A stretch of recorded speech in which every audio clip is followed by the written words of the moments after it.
Hi, my name is Adam Jasper from the Sahu Lab at the University of Pittsburgh.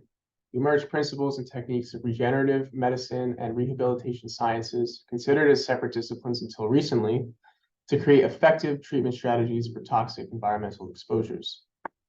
While validating the efficacy of regenerative rehab concepts using mouse models, our ultimate aim is to translate these methods for the treatment of dysfunction and disease in human beings. An extensive range of environmental toxicants from both natural and industrial sources present significant risks to the health of animals and humans. Classes of pollutants include, but are not limited to, heavy metals, airborne particulate matter, non-biodegradables, and radionuclides. Our lab focuses on investigating the effects of one elemental heavy metal, arsenic, which endangers 250,000 individuals around the world and counting. Arsenic compounds, or arsenicals, accumulate in drinking water and heavily irrigated or aquatic food sources, and ultimately in the tissue of animals and humans. While arsenic has a limited commercial potential, many uses of its derivatives have been phased out or outlawed, as exposure to high amounts can impair the structure and function of virtually all organ systems. In the United States, a standard of 10 parts of arsenic per billion of drinking water was established by the Environmental Protection Agency in 2001. Arsenicals pose an acute danger at levels exceeding these standards, though repeated exposure to any amount has also been shown to have long-term health consequences. The current standard for treatment of arsenic poisoning begins with chelating agents that bind to and clear metals from the body. The Center for Disease Control issued an urgent warning regarding the significant adverse effects of chelation therapies. Alternative and supplementary methods, however, are currently limited to research-grade therapeutics and pharmaceuticals and other means of mere symptom management. Prompt response is crucial. However, the detrimental effects often persist despite treatment efforts.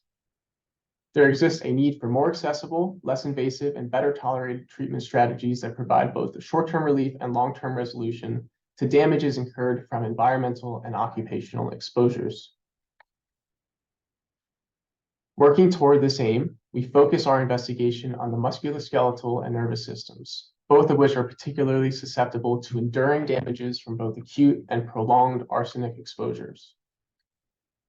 By exploring these systems in parallel, we aim to gain a comprehensive understanding of the impacts of environmental and occupational exposures on the organism and the potential benefits of an integrated approach to treatment. A muscle-brain axis of communication is well established, for example, in exercise studies demonstrating the influences of physical activity on muscle health and transitively on cognition and brain vitality. To this end, we use the clinically validated rehab technique of neuromuscular electrical stimulation, or eSTIM, adapted for use in mice. eSTIM enhances muscle tissue integrity and confers benefits to cognition and brain health, just like exercise, albeit at controlled, assisted, non-injurious contractile intervals. This approach stands out from other exercise methods due to its suitability for use in extremely frail, geriatric, or otherwise moribund populations. eSTIM remains unstudied in the context of injury from environmental exposures, specifically in reversing effects of arsenic poisoning on both muscle and brain. Mouse models help us bridge this knowledge gap and gain a deeper understanding of the molecular mechanisms involved in muscle-brain communication at a fine resolution. We plan to conduct histological, omics, and functional analyses of hind limb muscles to determine cell and tissue responses to environmental exposures and eSTIM treatment.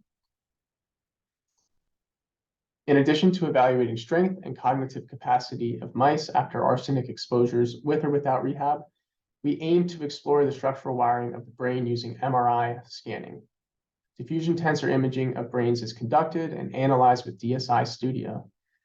This program allows us to characterize white matter tracts, or the wiring of the brain, in exposed and unexposed mice receiving eSTIM treatment. We focus on brain regions involved in cognitive processes rather than motor output, considering their connectivity with other areas and overall structural integrity.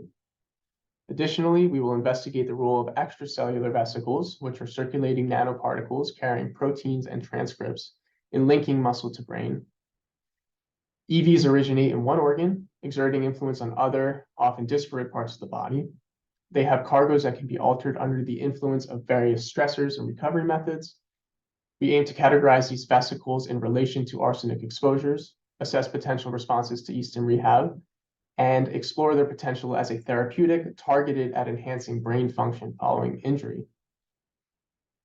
The Sahu Lab bridges the gap between regenerative medicine and rehabilitation sciences to tackle the risks associated with toxic environmental exposures. By fostering collaboration and dialogue between these traditionally separate disciplines, we strive to deepen our understanding of toxic exposures, develop effective and accessible treatment strategies, and improve health outcomes for affected individuals. I'd like to thank the Journal of Life Sciences and you for your attention today. We eagerly anticipate future crosstalk and collaboration.